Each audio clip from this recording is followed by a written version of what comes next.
After finishing at Solothurn Watchmaking School in Switzerland, he worked for Complications maestro Sven Anderson, renowned for his erotic automatons. Google him, but not at work. But by the mid-1990s, he had reached a crossroads.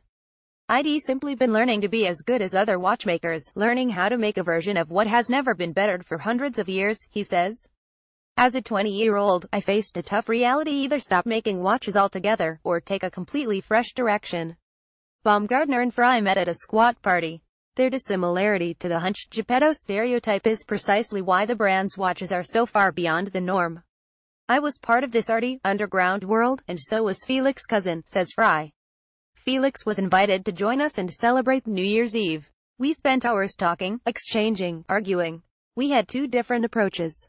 His was pragmatic, down-to-earth, operational. Mine was philosophical and immaterial. At the beginning, we were young idealists. Our aim was to unseat Rolex. We wanted to be the new conquerors with innovative creations, he adds. 20 years on, their latest creation pays homage to those early days, while staying true to Urwerk's ethos of pushing forwards. The UR105 CT Streamliner is a titanium-clad evolution of the original UR103 driver's watch, this time with an open-worked carousel revealed by popping a hinged, striated bonnet shown in Z's left.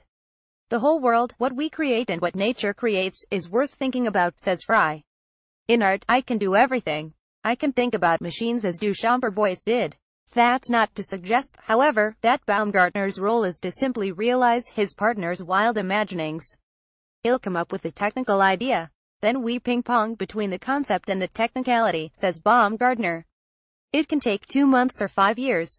The idea behind the CC1 King Cobra's launched in 2009 linear roller display started as far back as 1998, inspired by the speedometer in my 1960s Volvo. All my ideas come to me in everyday life, transformed from what already exists. I am quite boring, in fact.